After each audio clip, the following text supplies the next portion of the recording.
کہ ہمیں پڑھ کر کیا کرنا ہے، ہمیں جا کر امامت کرنا ہے۔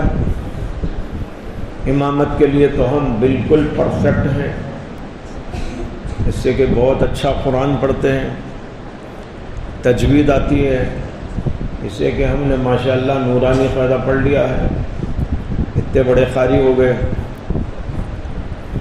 حافظ بھی ہیں، نورانی قاعدے کے قاری ہیں۔ اب بھی کیا چاہیے؟ اور رہا بیان و تقریر، تو اس کے لیے بہت ساری کتابیں بیانات کی ملتی ہیں، اس میں لطائف ہوتے ہیں اگرچہ حقائق نہ ہو، تو ہم مطالعہ کر لیں گے، کچھ واقعات، کچھ لطائف، کچھ ذرائف، اور پھر لوگوں کو ہنساتے رہیں گے، رلاتے رہیں گے اور اپنا کام آگے چلاتے رہیں گے۔ اتنا ہی تو کرنا ہے۔ اس کے لیے کیا یہ تفسیر، کیا یہ حدیث اور یہ علوم، یہ اتنی محنت، دماغ کو اتنا پریشان کرنے کی کیا ضرورت ہے؟ یہ ہے جو شیطان ایک وسوسہ ڈالتا ہے، یہ وسوسہ طلباء کو پیچھے رکھ دیتا ہے۔ اور یہ جو سوچا جاتا نا بھئی امامت کے لیے کیا ہونا، یاد رکھو یہ سوچنا بھی بہت بڑی حماقت ہے، اس لیے کہ یہ منصب تو بہت اونچا منصب ہے، اس کے اندر علم بھی چاہیے، گہرا علم چاہیے، عمل چاہیے، تقوی چاہیے، تعلق مع اللہ چاہیے، خدمت دین چاہیے، امت کی اصلاح کی فکر چاہیے، بڑا جذبہ چاہیے۔ یہ سب چیزیں بنائے بغیر اگر امام بن بھی جائے تو وہ امام نہیں، غلام بن کے رہے گا۔ اب دنیا میں جو امام ہیں وہ دو ہیں،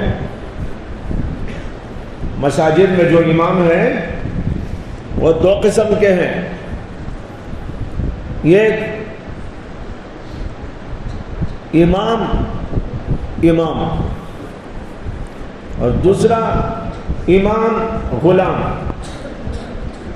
سمجھ میں آیا؟ ایک امام واقعی امام ہے،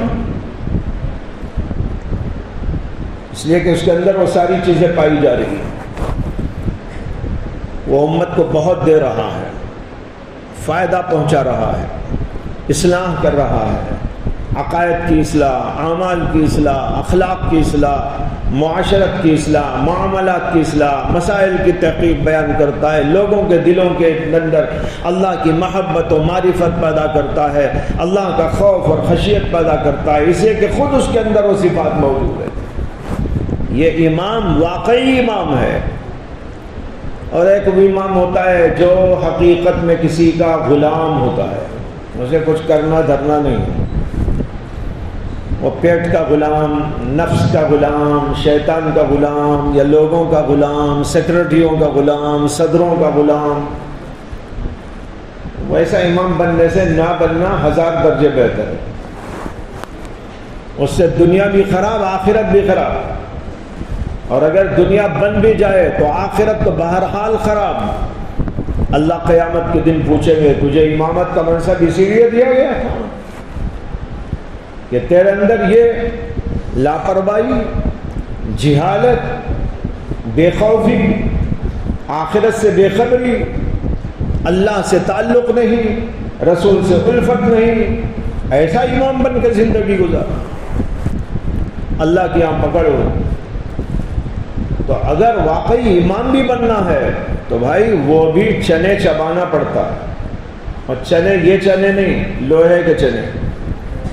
جب لوہے کے چنے چباتا ہے تو تب جا کر امام واقعی امام بنتا ہے، اس کے اندر وہ اوصاف ہوتے ہیں، وہ خصوصیات ہوتی ہیں، اس کی وجہ سے اس کے اندر کمالات آتے ہیں، امتیازات پیدا ہوتے ہیں، تب جا کر وہ واقعی امامت کے قابل سمجھا جائے گا اور امت کو بڑا فائدہ ہوگا۔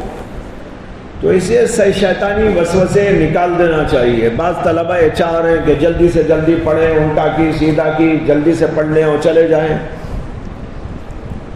وہ ایک کوشش ہرگز نہ کرو، زیادہ سے زیادہ وقت لگاؤ، محنت اور مجاہدہ کرو، اپنی عقل کو، بصیرت کو، تفقہ کو استعمال کرو، کتابوں کو کھنگالو، استعداد و قابلیت و صلاحیت بناؤ، اور پھر ظاہری صلاحیت بھی بناؤ، باطنی صلاحیت بھی بناؤ، اپنے اندر اخلاق پیدا کرو، اوصاف پیدا کرو، کمالات پیدا کرو، اللہ سے تعلق پیدا کرو، خوف اور خشیت پیدا کرو، تقوی و طہارت پیدا کرو، پھر تو بھائی واقعی امام بن جائیں گے آپ، ورنہ ویسے ہی الٹا سیدھا پڑھ کے چلے جائیں گے، اور کہیں امام بن بھی جائیں گے نا تو میں تو کہہ ہی چکا ہوں وہ امامت کی دوسری قسم ہے جو حقیقت میں غلامی کا نام ہے، تو آپ وہ غلام بن جائیں گے کسی کے، ویسا نہیں، بلکہ آپ کے اندر ایسی قوت، ایسی طاقت، ایسی صلاحیت، ایسا علم، ایسا تقوی و طہارت، خوف الہی، خشیت و تعلق مع اللہ ہونا چاہیے کہ آپ کسی کے غلام نہیں بلکہ ساری مخلوق آپ کے سامنے غلام بن جائے۔ اس کے لیے بہت کچھ کرنا پڑتا ہے، یہی مدارس کے اندر چہار دیواری میں بیٹھ کر سمجھنا اور حاصل کرنا، اور اس کے لیے محنت اور مجاہدہ کرنا پڑتا ہے۔ تو بات اس پر چلی تھی، یہ شیطانی وسوسہ ہے جو دماغوں میں لوگوں کے ڈالا جاتا رہتا ہے کہ بھئی ہمیں تو کیا کرنا، یہ کرنا، یہ کرنا، کچھ مکتب پڑھانا، اس کے لیے کیا یہ علم وہ علم۔ میں کہہ چکا ہوں کہ آپ کو ہم وقت سپاہی کی طرح تیار رہنا ہے، جیسے سپاہی اپنے ملک کی حفاظت کے لیے ہم وقت تیار رہتا ہے، اگرچہ پوری زندگی میں اسے کبھی بھی جا کر مقابلہ کرنے کی نوبت بھی نہ آئے، لیکن تیار تو رہے گا کہ نہیں رہے گا۔ اسی طرح ہم کو بھی تیار رہنا ہے۔ دو بہت بڑے بڑے میدان ہیں، ایک میدان جو ہم وقت کام کرنے کا ہے، وہ ان علوم کی اشاعت، ان علوم کی حفاظت، ان علوم کی ترویج، ان علوم کی دعوت، یہ ایک بہت بڑا کام ہے، اور اس کی روشنی میں امت کی اصلاح کی فکر، یہ چلتے رہتا ہے کام۔ اور جو لوگ یہ سب نہیں کرتے وہ اصل میں امام نہیں ہے، وہ غلام ہے۔ اور دوسرا بہت بڑا کام جس کو میں نے لفظ سپاہی سے تعبیر کرنے سے سمجھانا چاہا کہ ہر وقت تیار رہنا ہے، کوئی بھی اشکال ہو جائے، کوئی حملہ ہو جائے، قرآن پر ہو جائے، حدیث پر ہو جائے، کسی اور چیز پر ہو جائے، تو ہمیں ہر وقت تیار رہنے کی ضرورت ہے، اور اس کے لیے تیاری یہی سب کچھ ہے۔ قرآن کا مطالعہ کرو، حدیث کا کرو، اس کی تفسیر کا کرو، اس کے علوم کا کرو، متعلقہ چیزوں کا کرو، اپنے اندر وہ لیاقت و صلاحیت و قابلیت پیدا کرو، اگرچہ یاد نہ ہو لیکن آپ کے اندر صلاحیت پیدا ہو جائے، جب ضرورت پڑی دیکھ لیا، کام آ گیا۔ یہ ہے وہ بات جو شروع کی گئی تھی، اس کی تکمیل کر رہا ہوں۔ تو ان سب چیزوں کو یاد رکھیے، شیطان قریب آنا چاہے تو آپ ان چیزوں کے ذریعے اس کو دور کیجیے۔ نہیں مجھے تو بہت بڑا عالم بننا ہے، مجھے تو بہت بڑا محقق بننا ہے، مجھے تو غزالی اور رازی نہیں تو کم از کم مولانا قاسم نانوتوی اور رشید احمد گنگوہی بننا ہے۔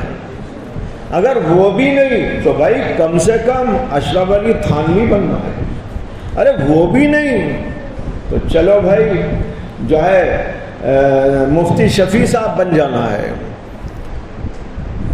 یہ فکر ہونا چاہیے، اس کے لیے جد و جہد کرنا چاہیے، اس کو یاد رکھیے اور کام کیجیے۔ اللہ تعالیٰ آپ سب کو جو ہے ہمت دے، طاقت دے، کام کرنے کی صلاحیت دے، لیکن سو کر یہ چیز حاصل نہیں ہوتی، محنت سے حاصل ہوتی ہے، اور پوچھ کر آگے بڑھنے کی کوشش کرتے رہیں۔ آمین۔